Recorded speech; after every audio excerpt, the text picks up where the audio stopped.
check. You're watching the Law and Crime Network. Aaron Keller along with you for the afternoon. As always, we've just watched a difficult sentencing hearing for defendant Adam Matos, just absolutely being scorned by the family members who endured the loss of 4 friends and relatives in this case. We have been watching the chat rooms. I've been in there with many people. Just a horrendous situation for the victim's family, an outpouring of support from the Law and Crime chat rooms. Ken Belkin, our trial analyst, is here along with me today. Ken, your thoughts on the victim impact statements and ultimately the sentence? I mean, these victim impact statements were jarring. These acts are egregious. Quadruple homicide, I'm a defense attorney by trade and practice, and I gotta tell you, some acts are just totally indefensible. And had this man come to me and asked me to represent him, I would have said, sure, under one condition, you plead guilty and help this family and the victim's family avoid the trial. Well, my supposition is that Deborah Blum would not agree with that tactic at all. She thinks everybody's innocent, and I say that a bit tongue-in-cheek. Well, look, it's hard to claim your client's innocent when he takes the stand and he ultimately so clearly admits. This is egregious. Yeah, one of the biggest questions that's been in the chat rooms, both on live stream and in the court chatter chat room, is this one, and that is, why did the victim impact statements not go in front of the jury? Why do they come after the jury made its recommendation of life? And here's, before we even get into that though, let's look at the breakdown. This was a 2 to 10 on Nick Leonard, 2 to 10 on Megan Brown, 2 to 10 on Gregory Brown, and then Margaret Brown, who even the defendant admitted was an innocent victim in this case, it was 11 to 1. So 10 people wanted the death penalty as to 3 victims. 11 people wanted the death penalty as to Margaret Brown. The judge cleared that up at the end, so it was likely one holdout who saved this man from the execution chamber. Well, I wouldn't think that this man has been saved really from anything. In my mind, having gone to the execution chamber would probably be a relief. He's going to spend the rest of his life in jail. No possibility of parole. In my mind, that's a sentence way worse than death. Death would be far too easy of a punishment for this man. So we know that that's the breakdown. And to get into one of the big legal questions that a lot of people are asking about, why not have the victim impact statements in front of the jury? If the jury can hear everything that the defendant is trying to throw up as a mitigator, also known as an excuse, in front of the jury, oh, he was bullied, he had asthma, kids picked on him, his mother took off on vacation for 2 weeks and left him alone with his brother when they were 10 and 12 years old, respectively. The father was never present in his life. If he can throw all of those mitigators up, why not let the jury hear these victim impact statements? And this is a situation where the Supreme Court has bounced all over the place. In 1987 and then again in 1989, the Supreme Court said, look, the jury needs to focus on what the defendant did, not what the victims did. Because it raises a question as to, okay, well, what if the victim isn't sympathetic? Let's say the victim is, and I'm just phrasing this as a hypothetical, not making my own judgment, but just hypothetically saying, what if the victim is a prostitute? What if the victim is a gang member? What if the victim is a drug dealer? Does that make for a sympathetic victim? And should the jury look at the character of the victim? And in the 80s, the court said, no, the jury needs to look only at what the defendant did. And then possible answers for maybe why he did it. But then they flipped that in the 90s, overruled it in 1991 and said, well, in theory, some of these victim impact statements could, in theory, go in front of the jury, but not all states have latched onto that process. And just only in the sentencing phase anyway. But the question for the jury is, what is the punishment that's going to be meted out to this guy during the sentencing phase? And the question is it going to be life without parole, or is it going to be capital punishment? And that really, you should be able to look to the defendant and his life, because people don't become they are in a vacuum. There are factors and circumstances that lead them down their paths in life to what they inevitably become and the actions that they take, even the criminal actions that they take. And this was a guy, and look, I don't find him to be particularly sympathetic because, number one, he's not that apologetic, he's not that accepting of responsibility for his actions, and he sort of has tried to skirt around why he did it.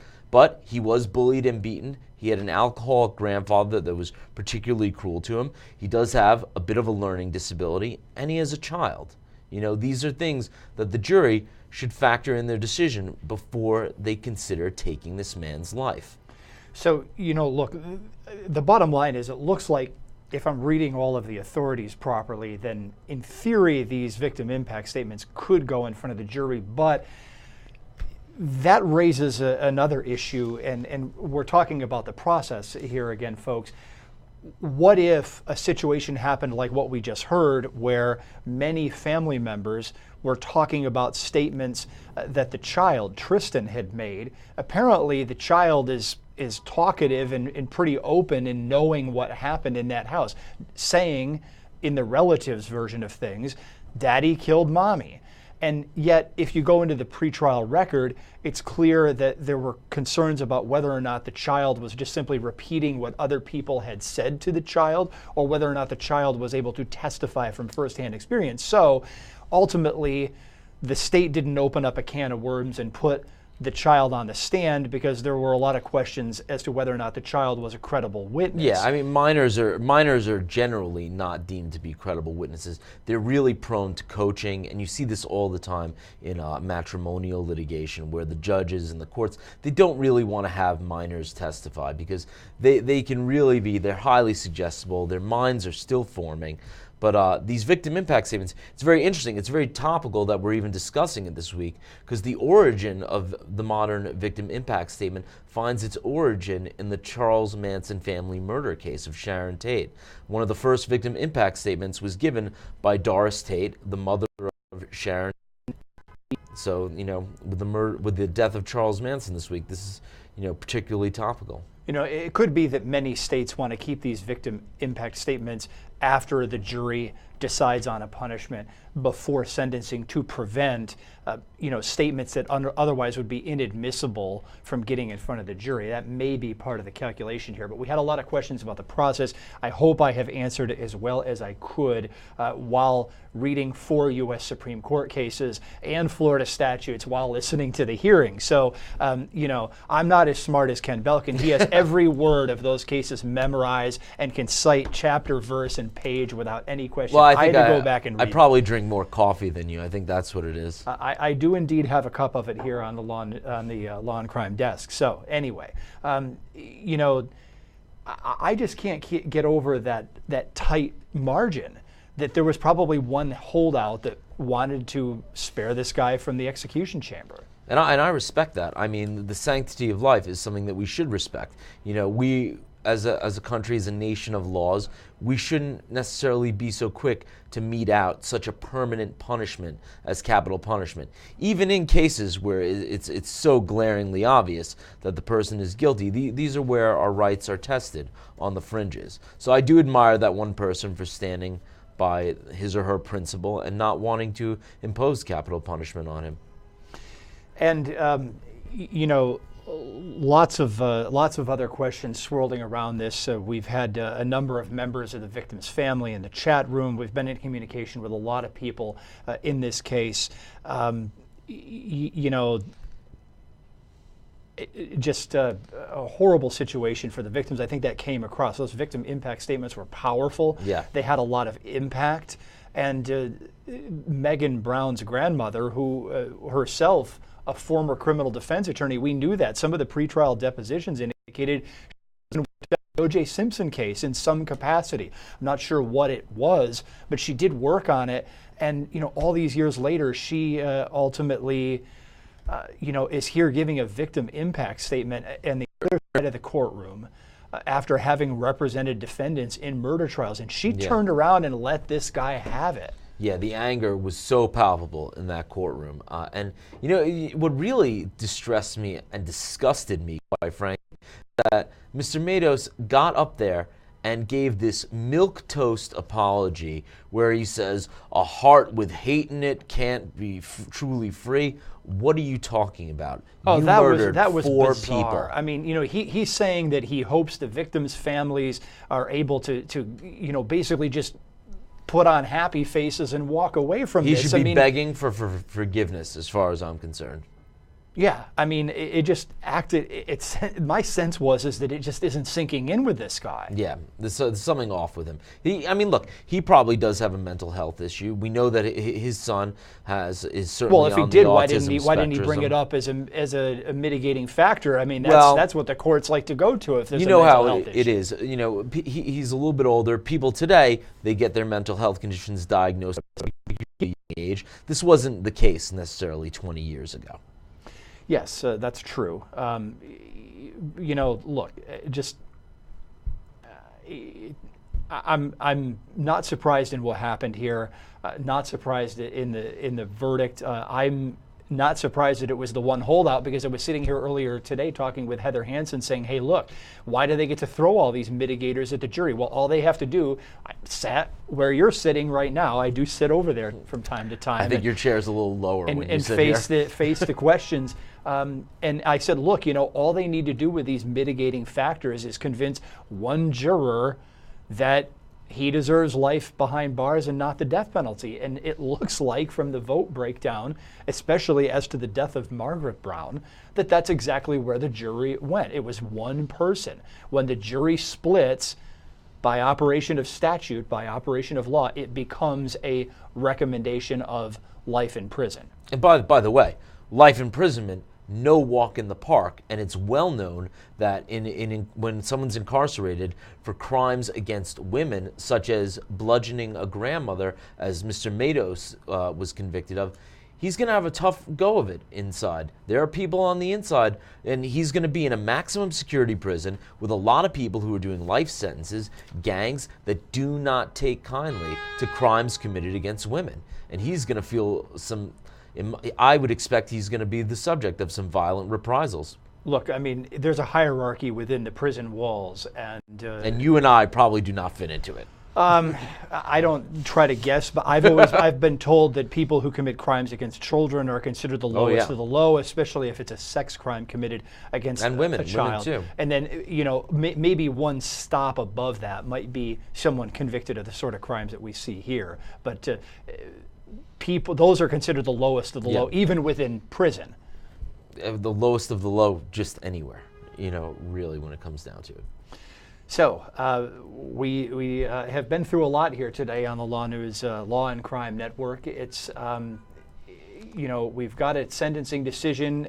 We also are talking about a couple of other topics here. Have you been able to verse yourself on these car decals, bumper stickers, you name them, in Texas? We've given some thought to kicking this topic around, so maybe I can jump into it now while we wait and see where else the Matos case brings us today. We are hoping to get some reaction here on Law and Crime to what happened. We're working to try to get that together for you, but wanted to talk about this other situation. How far does free speech go?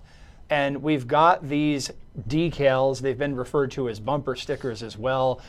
If it was a bumper sticker about President Trump, maybe you could call it a Trumper sticker if you merge the two words together. Oh, God, really? Look, so you've got this person in Texas driving around with this stuff.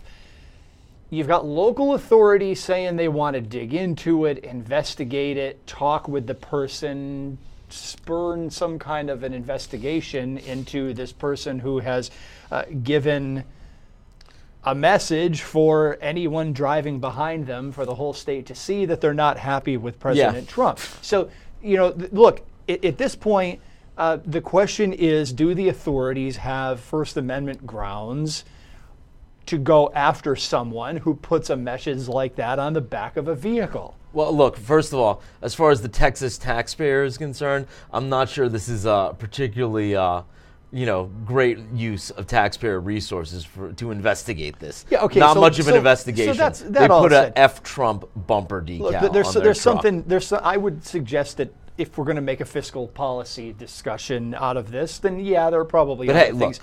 free speech clearly trumps fiscal policy. That's why it's the First Amendment. But that being said, municipalities have the right to legislate obscenity and to keep obscenity out of public viewing. Now, whether or not the F word is really obscenity is up for debate. Also, it should be noted, when it comes to your First Amendment rights, political speech is among the most protected forms of expression. Exactly. And look, we've got Supreme Court precedent on this issue. You know the case just as well as I do, where somebody walked around a courthouse with this message that said, F the draft, when a military draft was out there, and the Supreme Court said free speech. People might not like it. It might not be the most effective form of protest because it's certainly not the most eloquent, but it makes a point, and that's protected. So, you can see the ACLU tweeting this thing out and saying, hey, look, authorities, maybe you better back off of this. You don't have the power to dig into this. Then you've got a response from the authorities in Texas turning around and saying, we're just worried about whether or not people are going to react violently to this person. Now, I don't know if I buy that explanation from the authorities because it's a pretty red state. Well, look, they've got the power to get in the middle of it when there's incitement to riot, but is a statement like that really an incitement to riot? It's more accurately characterized as political speech. I don't see it as a call to arms. I don't see it as an incitement to violence. I don't see it as a threat to the public in any way. I think this is political speech. Yes, is it crass? Does it lack something in the eloquence department? Of course, but political speech nonetheless, and this woman has every right to display these stickers, just like I'm sure you have the F. Belkin sticker on your car. I don't, but if I were to have a sticker with that word on it, which I won't, but if I were to have one, I would possibly consider following it up with your last name. Well, I appreciate that. It would make you more famous than you already are. Just think about that. So look, that situation going on in Texas. Wanted to talk about some of the First Amendment implications of it because it's certainly an interesting situation. We are also continuing to see whether or not we're going to get any follow-up from the Matos courtroom. That case ending in a recommendation from the jury that the defendant should face life in prison, no death penalty. It was close, though. If we were under the previous Florida statute, which has been declared unconstitutional, this would have been a death sentence. Oh, done. Because originally it was majority in the penalty phase. So this defendant is the beneficiary, at least in some views, of recent court activity knocking down this majority situation. No, it has to be unanimous. Basically, the Supreme Court saved this man's life because it used to be majority, and they said, look, if you're going to impose death penalty, the jurors must reach a unanimous verdict to impose capital punishment. So he really should be praising the Supreme Court. Yes, and this has raised a lot of questions about procedure. I know in some states a jury can recommend life, but as long as the jury finds some aggravating factors, the judge can flip around and say, no, I'm imposing death. Well, some systems do operate that way. In Florida, I think the judge has to take the jury's recommendation. I think it's appropriate to put this guy in life in prison. Look, I'm not totally anti-death penalty. I do think there are crimes that warrant it, the taking of the defendant's life as a punishment. And this might be one of those instances where it is warranted.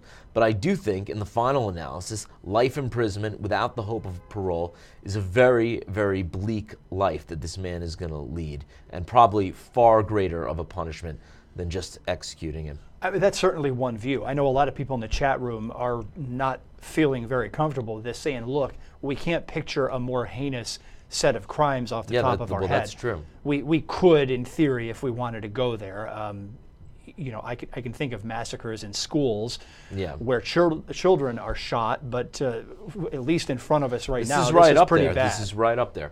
This is pretty bad. So a lot of people are saying, hey, look, why does it function this way? If the process doesn't result in a death penalty for this individual, who should get the death penalty? Well, that is an apt point. But, look, the question is, what's going to make the family feel better about this? Knowing that this guy just goes in to, sits in a chair and gets injected with a chemical that painlessly takes the life from him? Or well, I'm surprised to hear a defense attorney say painlessly there, because there's a lot of litigation about whether or not lethal injection does cause some, at a minimum, discomfort. Well, okay, I'm sure there is some discomfort, and I'm not going to weigh in on that argument. But the point is, life imprisonment without the possibility of parole, I think he's going to experience far more pain in that scenario. You know, is remorse ever going to cross this guy's mind? Because nobody's seeing it, and the judge isn't seeing it, and the judge is the one sitting in front of him handing down the sentence. I don't see it. I don't think you saw it, and just about it, nobody else saw it at any point either. No acceptance of responsibility, not an iota of feeling bad. So, do you think it was a good idea for this guy to take the stand, or did this just turn into a train wreck for him? I mean, from whose point of view, the prosecution or the defense? Well, argue both sides of it. I think for the prosecution, this was a giveaway. This guy comes on the stand and he admits to everything. I don't even think this case should have went to trial. I think his defense attorneys should have made him take a plea deal. And believe me, that's not to say that a plea deal would have resulted in some sort of, minimal punishment. He would have still probably been facing life in jail.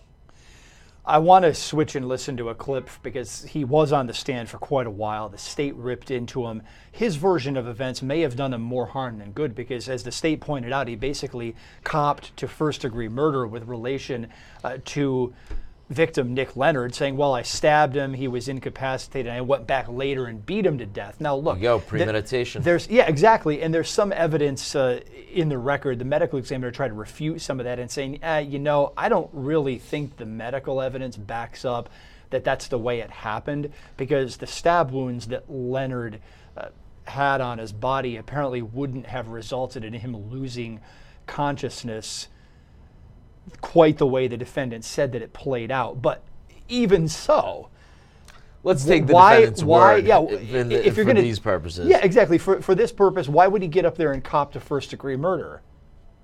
I mean, what was going on with that? I mean, there's something up with this guy. I think he has some sort of mental health issue. I think he's on the autism spectrum or something, because there's something about these allegations and these facts that's just not connecting on a cerebral level with him.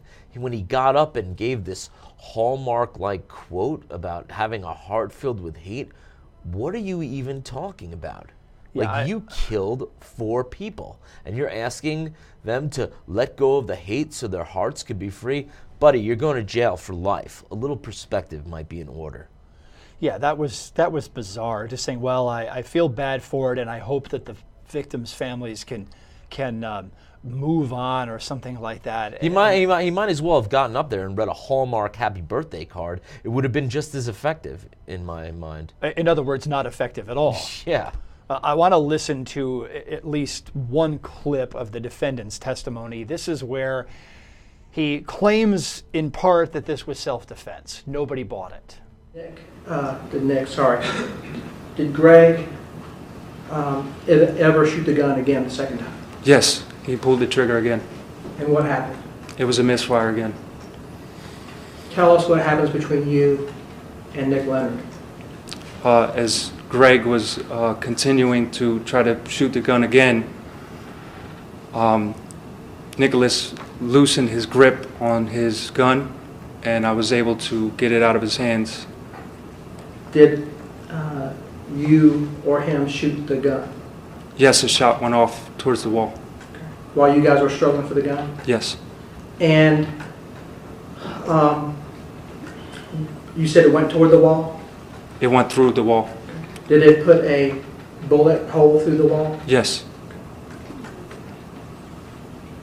Tell us, was there a second shot? Yes. As I grabbed the gun, I shot it towards Nicholas. Was Nick still bleeding from the stab wound? Yes, he was. Did you later find that bullet from shooting that gun the second time? Yes, I did. What did you do with it? I threw it in the trash bag. And was that the one that was found in the garage, west garage? No, the one that I found that I thought that hit Nicholas Leonard, I found behind the bed. Okay. And did you end up putting that in the trash? Yes. Okay. While you and Nick are struggling, Greg has shot the gun twice, wasn't able to get it to kill you. Yes. What happened with Greg and Megan? They ran back to his bedroom, the master bedroom. Did you know what was in that master bedroom? He had a bunch of weapons in his closet. Did you chase after him? Yes. Why? I felt that he was going to get another weapon and try to kill me. When you got to the master bedroom closet, what was Greg doing? He was attempting to load another weapon. What did you do? I shot him in his lower back as he was trying to turn around with his weapon. Did he go down then, or did he turn around? No, he had the weapon in his hand, and I shot him again. Did he go down then? Yes. As you leave the master bedroom closet, tell us what happens next. As I was leaving the closet, I could see someone in my peripheral, and it was Megan, and I thought she had something in her hand, and I just reacted and I shot her. Where was she at? She was by the door around a corner. And did she have something in her hand? Yes. What was it? I later found it to be a cell phone. How many times did you shoot her? One time. And was it around where that bead was in the master bedroom? Where the bullet hole was in the corner of the wall. What did you do then? I lost it completely. I just realized that I killed the woman that I love, the mother of my child. And at that point, I realized that Tristan no longer had a mother, he no longer had a grandfather, and he no longer had me. And at that point, I felt like my life was over. Were you angry at all? Yes, I was very angry. Did you place that anger on any particular individual? Nicholas Leonard. Why? I was upset that he brought a weapon into my home, that he tried to kill me. He turned my family against me and tried to have them kill me as well. What'd you do? I went back to my bedroom, and he was just lying on the bed, and he was unconscious, and I was just upset, and I was just yelling out why this had to happen. I grabbed a hammer that was on the floor, and I just kept hitting him until I couldn't anymore. How many times do you remember hitting him with that hammer? I can't remember. It was a lot of times. Was it always with the end of the hammer necessarily that you put the nails in? It may have slipped when I was hitting him. What'd you do after this? After that, I went and checked on Tristan to make sure he was okay, and he was, and I told him to stay in his room. There was a lot of blood on me from the altercation that I had with Nicholas, and I washed it off. And then I went to check up on Tristan to make sure that he was okay. Was he? He was okay. What'd you tell him? I told him everything's going to be okay, and I gave him a hug, kissed him on the cheek. How did you feel in general after having this entire incident? Felt just lost. My whole world was turned upside down, and I was out of my mind. I was in shock, and I felt like a part of me died that day. Did you have any fear about the cops shooting you? Yes, I was in fear that if the cops were to show up, that they would try to kill me as well. How about Tristan? I was scared that Tristan was endangered as well, that he might be in harm's way if the police were to show up. What'd you do with all of these guns? Nick Leonard's gun? I threw all the weapons in the canal. I didn't want any weapons in the house after that incident. I didn't want it to be a threat to anyone else or to me or to Tristan. Were you afraid that Tristan might see those bodies? I was afraid that he would be exposed to it, so I locked the doors to the bedrooms where the bodies were. Yours and Megan's room, how'd you lock that door? There's a latch on the door. It's a high latch, so he wasn't able to reach it, and you latch it from the outside of the room. And the master bedroom? The master bedroom, the doorknob to the room was missing, so you couldn't just step into the room, and you had to be a strong person to turn it because it didn't have the knob there. It was just a piece of metal, and I put a dog cage in front of the door to keep him from getting in.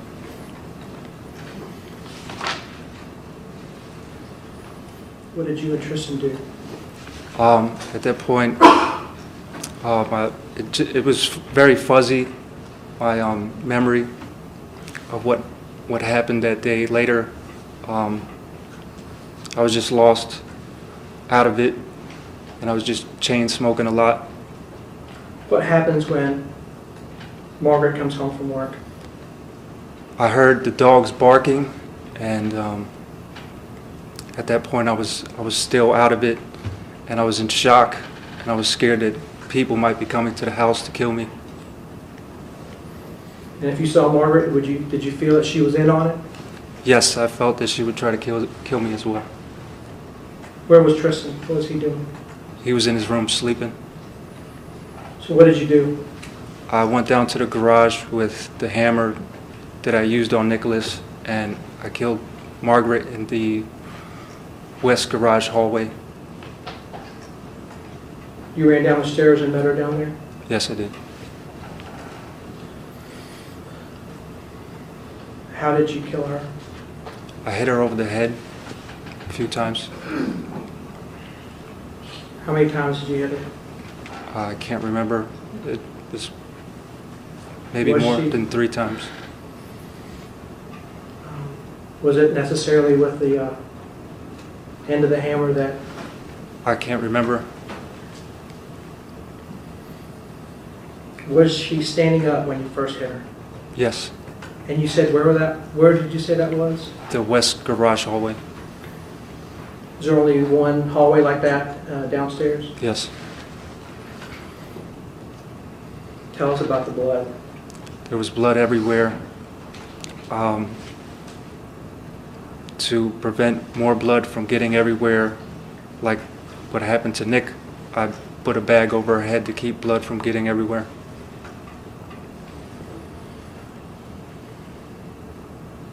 What else did you do? I used tape to close it off so blood wouldn't leak through. Looking back now, do you realize that she probably wasn't out to kill you or harm you?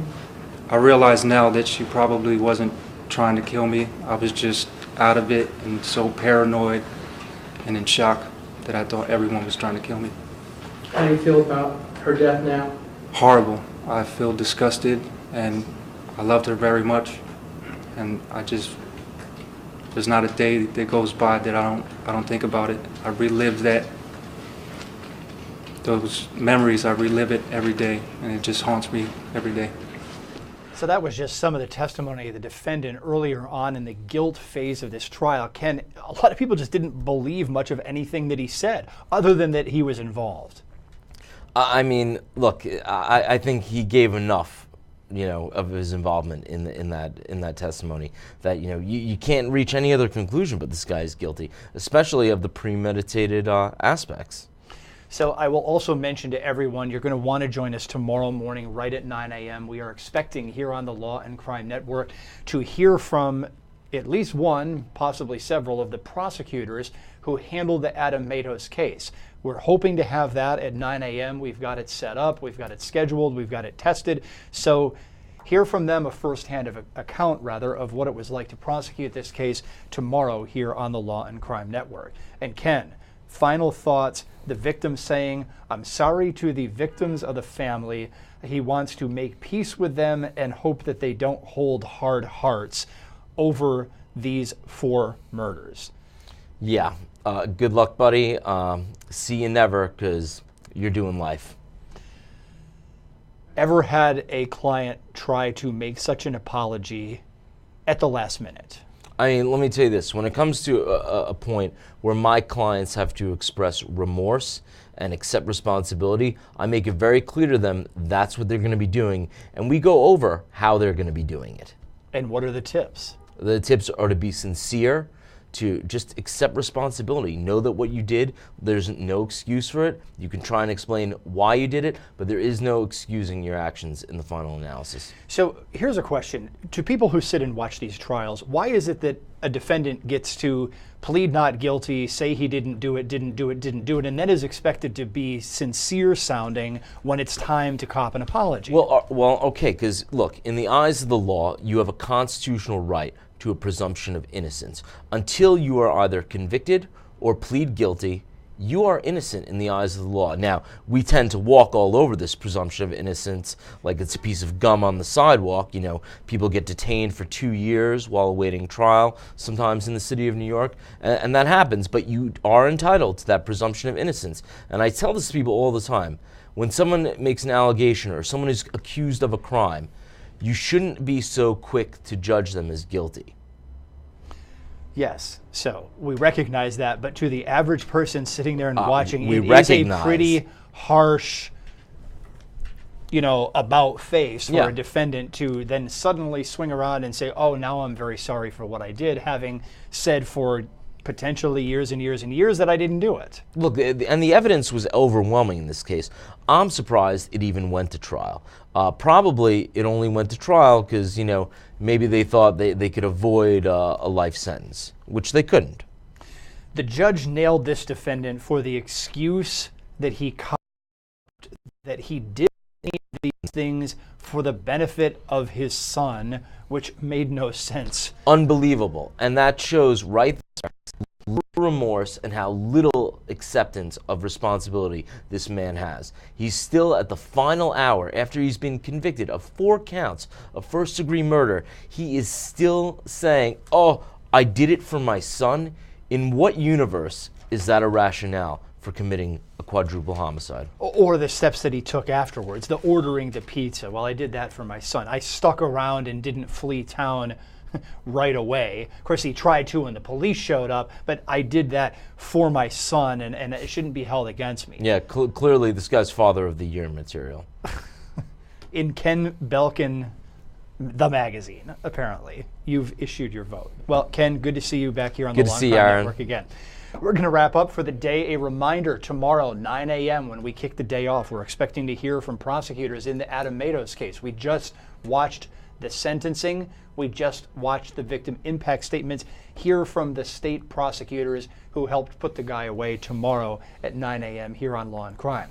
We are also planning a number of special segments. No sane judge would ever book a murder trial the week before Thanksgiving. Not to start this week. This judge ran later than expected to wrap it up this week, but no trials in session tomorrow. Here's what we have planned. We have special segments on the Adam Matos case. We have special segments on the Shelby Isaac case. A lot of legislative issues, a relatively new law in Tennessee used in part to convict that defendant. It was a secondary trial to the Matos trial that many of you were watching here on Law&Crime, but we did see some of the case where a teenager was convicted in Tennessee for killing a man, his girlfriend, and her unborn child over hair extensions, hair weaves. That was the state's case.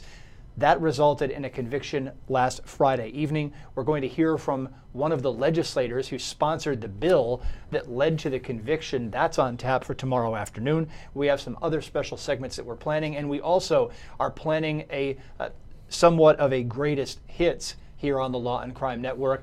Witnesses that stick out in our memory and that you probably remember as well from trials that we've covered since we launched the network earlier this year.